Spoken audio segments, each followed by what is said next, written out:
Akhirnya ada 1 ekor yang selamat. Dari 5 ekor sampai rumah sisa 4 gitu kan. Terus dengan kondisi yang sangat mengkhawatirkan pula gitu. Dan ini video 1 minggu kemudian. Jadi tinggal sisa 1 ekor doang. Yang lainnya nggak nunggu lama sih. Pas malam masuk akuarium, paginya udah pada tiduran nggak bergerak. Udah pesimis sebetulnya. Tapi ternyata ada 1 yang selamat, ya udah disyukuri aja lah ya. Oh ya, buat yang belum lihat video pas aklimasinya bisa cek di link pojok kanan atas ya. Itu lengkap sih di sana, walaupun videonya gue cepetin pas proses aklimasi. Lanjut ke ikan ini, akhirnya sisa 1 ekor dan sebetulnya udah pesen lagi sih buat bawain dari Parung sama temen gue. Cuma ya emang kondisinya lagi nggak ada yang bagus di sananya. Terakhir dapat video kondisi di Parungnya aja udah kayak begini nih. Udah pada tiduran gitu, udah susah lah kayaknya buat diselamatin. Tapi ya moga aja di lain waktu masih bisa dapat lagi ya ikan ini. Kasihan soalnya sendiri kan, kayaknya sih ikan ini ukuran segini ya, itu masih perlu temen. Soalnya kelihatan banget stresnya, dia agak pendiam, sering banget di pojok, paling keluar kalau mau makan dan kalau ada ikan mas. Sisanya dia diam di pojokan gitu. Jadi kayak pemalu banget lah. Kemungkinan biasa bergelombol sih, bergelombol terus berburu bareng gitu, makanya kayaknya perlu banget temen. Oke, lanjut kita bahas buat tips and trick gimana sih pemeliharaan si Pluro ini. Jadi sebetulnya mitos yang bilang kalau Pluro ini rentan itu ya nggak sepenuhnya salah juga sih. Emang ikannya agak lebih rentan dibandingin sama cana lain. Tapi kalau udah bisa adaptasi di akuarium kita, itu gue perlakukan sama cana lain kayak pindah akuarium apa segala macam, itu nggak ada masalah. Nah di sini gue coba bikin beberapa poin penting lah ya buat gimana sih cara dari mulai adaptasi sampai pemeliharaannya si cana Pluro. Yang pertama, kita harus pastiin dulu nih kita dapat ikan yang emang kondisinya bagus. Kalau bisa sih sebisa mungkin ya kita pilih langsung gitu ikannya. Seperti yang udah gue ceritain di video sebelumnya, ini ikan masih tangkapan alam yang jalur distribusinya itu sampai ke tangan kita ya lumayan panjang, pakai banget. Dan kita gak tahu gimana kondisinya selama di perjalanan. Jadi salah satu poin penting kalau mau pelihara ikan ini ya diusahain dapat yang kondisinya bagus. Jangan kayak yang gue dapat, pas datang aja ikannya udah sempoyongan gitu kan. Padahal udah diaklimasi sampai sekitar 3 jam lebih lah waktu itu. Tapi gak banyak nolong sih kayaknya. Yang akhirnya cuma sisa 1. Itu poin pertama.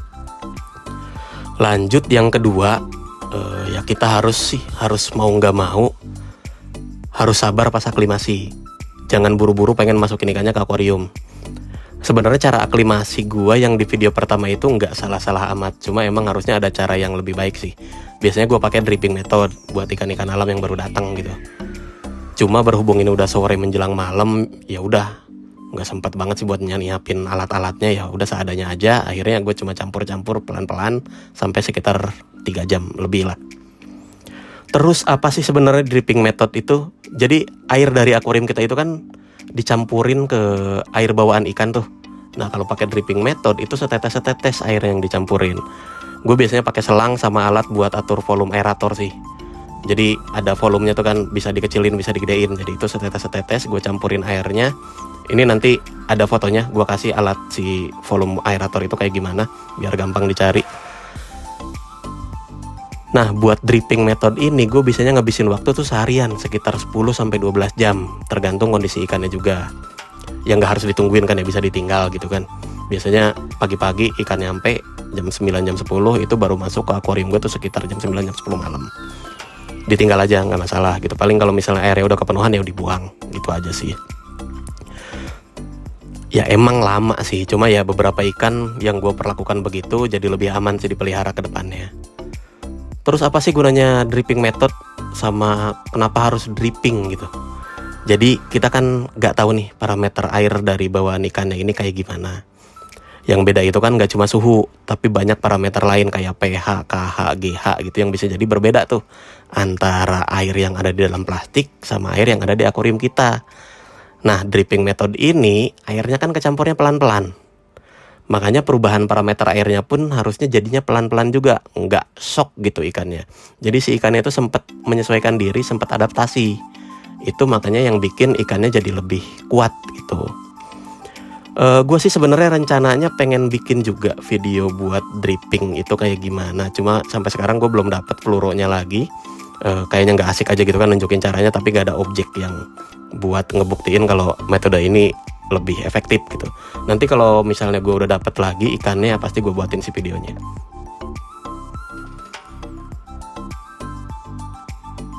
Lanjut ke poin ketiga, ini nggak kalah penting sih, yang terakhir ini. Kita harus siapin obat-obatan. Gue pakai 2 obat, dua-duanya itu dari Medfish. Gue nggak promosi sih, cuma emang beberapa bulan terakhir gue selalu nyetok obat ini. Soalnya kan penggunaannya juga nggak banyak, jadi satu kali beli itu bisa sampai 5-6 bulan baru habis. Terus kenapa sih gue pakai 2 obat? Jadi gue pakai yang Medfish antibiotik sama satunya lagi yang external free. Yang pertama, si antibiotik itu gunanya kan buat bunuh parasit sama bakteri yang ada di dalam air bawaan ikan gitu kan. Ya kita nggak tahu lah di dalam air itu ada apaan aja. Terus di dalamnya kan ada nitrat apa segala macam lah yang bikin ikan jadi stres. Makanya lebih baik kita cegah aja sih pakai antibiotik biar aman airnya buat ikannya gitu. Terus yang kedua external free, ini yang paling penting sebenarnya kalau menurut gue ya buat ikan-ikan yang baru nyampe apalagi tangkapan alam. Yang sebenarnya kurang lebihnya sama kayak si antibiotik, tapi si external free ini bisa dipakai buat mencegah atau buat menyembuhkan penyakit eksternal. Ya namanya ikan di perjalanan jauh udah gitu di dalam plastik kan digabung ya beberapa ekor, bisa jadi kan ada lecet-lecet atau luka yang potensinya itu ya ujung-ujungnya nanti jadi rot atau fin rot, mouth rot atau body rot atau malah cotton wool atau busuk kapas nih yang kalau bahasa sininya kan. Nah penyakit ini lumayan sering sih ditemuin di cana-cana impor kayak Auranti dan kawan-kawan lah. Itu kan Auranti biasanya, aduh ikan gua sakit kapas nih segala macam. Nah ini salah satu obatnya ya si external free ini.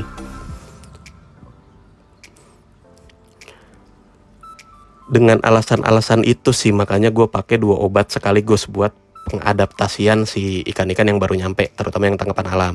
Oh ya sebenarnya ada alternatif lain sih buat pengganti si external free sama antibiotik ini.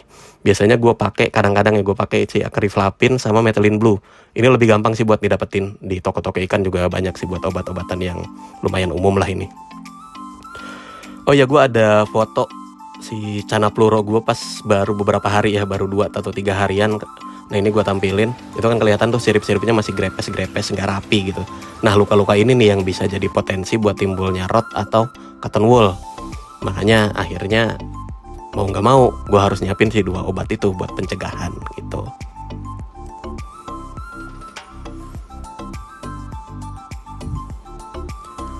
Oke, itu aja sih 3 poin penting kalau kita mau pelihara cana pluro pas adaptasi ya. Ini gue ulang biar lebih gampang. Jadi yang pertama kita harus pastiin ikannya kondisinya bagus dulu. Yang kedua kita juga harus sabar waktu aklimasi. Dan yang ketiga yang paling penting siapin obat-obatan buat pencegahan penyakit. Nah ini langkah-langkah ini mungkin bisa dikurangi ya kalau kita dapatnya ikan yang udah lama adaptasi buat di daerah setempat kita lah. Misal gue di Tangerang ya, gue beli di toko ikan Tangerang yang ikannya udah kelihatan sehat, mungkin si aklimasinya nggak perlu terlalu lama gitu. Tapi obat-obatan sih tetap harus disiapin gitu.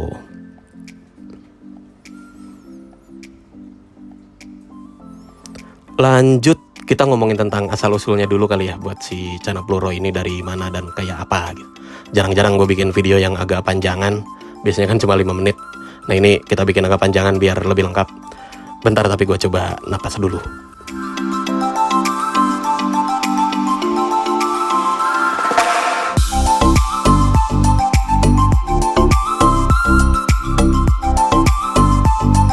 Oke, pluro ini punya nama latin Cana plurophthalma. Nah biasanya hobi sih bilangnya cana pluro, soalnya plurophthalma kan panjangan, susah buat disebutin. Terus common name di daerahnya itu biasanya disebut kerandang, atau di Indonesia lumayan umum juga disebut selendang mayang. Latar belakangnya apa gue juga nggak tahu kenapa bisa disebut selendang mayang, coba ya emang sebutannya kayak begitu. Terus buat orang bule biasanya nyebutnya itu ocellated snakehead, ocelli kata dasarnya itu. Jadi ocelli ini kan kalau nggak salah ya bahasa Indonesia itu mata tunggal. Nah ini mengacu ke motifnya si motif di samping badan si pluro ini kan yang ada bulatan hitam terus dikelilingin pakai motif atau garis emas ya. Nah ini yang dianggap sebagai mata gitu sama orang bule, makanya dikasih nama Ocelli snakehead. Terus kenapa sih dia kasih nama Pleurophthalma, nama latinnya? Ini Pleurophthalma ini sebenarnya diambil dari dua kata. Ada dua kata di bahasa Yunani kuno, yaitu pleura sama ophthalmus. Gue nggak tahu nih bacanya gimana, tulisannya pakai V soalnya bukan pakai U, bukan pleuro, tapi pleura. Itu kan mungkin dibacanya tetap pleura ya, gue nggak ngerti. Yang si pleuro ini berarti samping atau sisi. Nah, ophthalmus ini berarti mata. Ini kurang lebih sama sih sama terjemahan di bahasa Inggris yang ocellated gitu kan. Ini kurang lebih kalau diterjemahin secara harfiah ya berarti mata samping yang mengacu ke motif bulat yang ada di samping badan si Channa pleuro ini. Oh ya, yang ngasih nama atau yang deskripsiin si Channa pleuro ini itu namanya Blicker. Itu di tahun sekitar 1851. Ini orang kayaknya kerjanya keliling sungai kali ya. Ya lumayan banyak juga sih ikan-ikan yang dideskripsiin sama dia. Termasuk beberapa jenis channa yang sempat gue bahas sebelumnya. Kayak kalau nggak salah maru juga dia yang deskripsiin. Selanjutnya kita bahas ciri-cirinya kali ya si pleuro ini kayak gimana. Sebenarnya ini channa yang paling gampang sih buat dibedain dari jenis lain.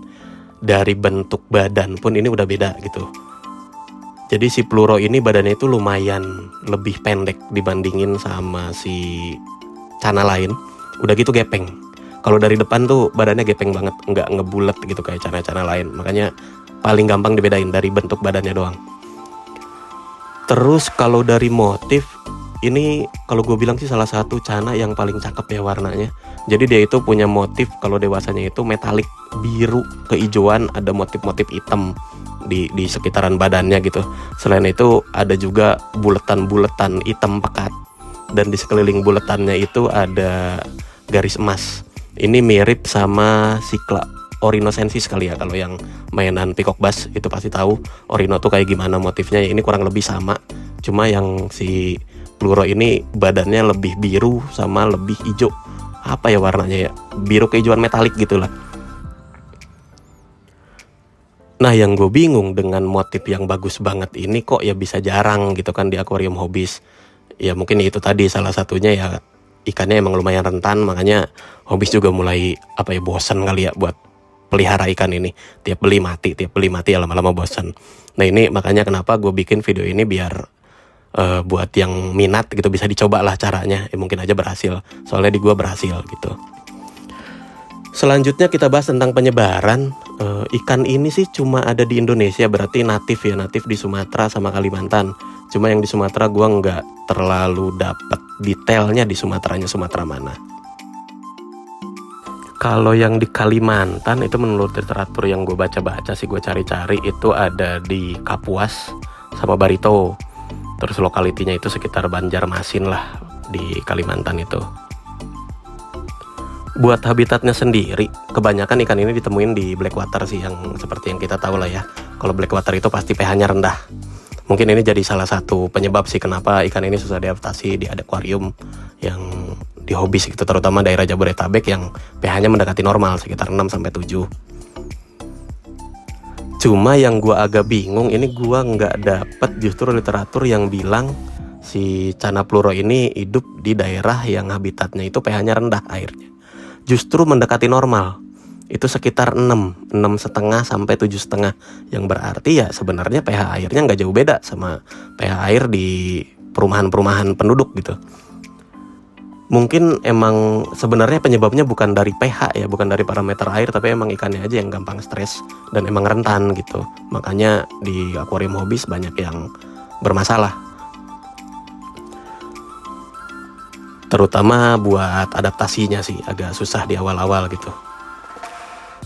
Lalu buat makanan, sejauh ini sih yang punya gua ya, ini gua kasih makan sama ikan mas hidup. Jadi beberapa hari awal itu sekitar 2-3 hari pertama, pas setelah adaptasi itu gue coba kasih jangkrik. Itu nggak disentuh sama sekali sampai jangkriknya mati, kayaknya kecapean berenang gitu setelah 2 hari. Terus di hari kedua gue coba pakai cacing tanah, gak direspon juga sama sekali. Itu 2 hari cacing tanah tuh berenang-berenang di dasar akuarium, masih hidup cacingnya. Sampai akhirnya gue ambil, gue kasih makan ke ikan lain. Sampai akhirnya di hari ketiga gue nyerah. Soalnya gue juga cukup khawatir sih, takutnya ikannya nggak selamat yang tinggal sisa satu ini. Akhirnya gue beli ikan mas goceng gitu kan. Nah ini justru langsung respon, pas ikan masnya masuk dia langsung keluar tuh, dia yang tadinya diam ngumpet gitu, langsung ngejar-ngejar ikan. Ya udah akhirnya sampai sekarang pun setelah 2 mingguan itu ya tetap gue kasih ikan mas sih. Jadi gue nggak mau ganggu dulu sih pola makannya dia, biarin aja dia adaptasi, biarin aja dia sehat dulu. Bodo amat lah masalah makanan pakai apa, selama ikan mas itu gampang gue cari ya udah gue kasih ikan mas hidup aja dulu. Oke, mungkin itu dulu ya cerita tentang si Canapluro ini. Jadi buat yang mau pelihara, mau coba gitu kan ya udah tenang aja. Harusnya sih kalau misalnya pakai cara-cara yang gua tadi di awal sebutin, ikannya bisa sih buat diadaptasi. Yang penting kita sabar pelan-pelan lah buat adaptasiin. Dan ketika ikannya udah diadaptasiin ke akuarium kita, itu sebenarnya normal-normal aja kayak cana lain. Jadi gua Jadi akuarium yang gue pakai buat karantina, buat adaptasi itu beda sama akuarium yang gue pakai buat konten ini. Nah ikannya asik-asik aja, pas dipindahin gue nggak perlu adaptasiin lagi, gue nggak perlu dripping lagi, gue nggak perlu aklimasi lagi, yang langsung gue pindahin aja. Malah sempat pernah beberapa hari lalu gue ganti air total full 95% lah, nggak ada masalah gitu, ikannya tetap asik-asik aja. Jadi hal yang paling penting itu sebetulnya pas awal ikannya baru datang, gimana kita ngeadaptasiin si ikan itu ke air di rumah kita. Ketika itu udah berjalan lancar gitu kan, ikannya udah bisa adaptasi, harusnya sih kita perlakuan sama kayak ikan lain pun ya nggak ada masalah. Buktinya punya gue ya asik-asik aja sampai sekarang. Malah sekarang udah gue pindahin lagi ke akuarium lain, akuarium yang karantina sebelumnya, soalnya itu lebih gede.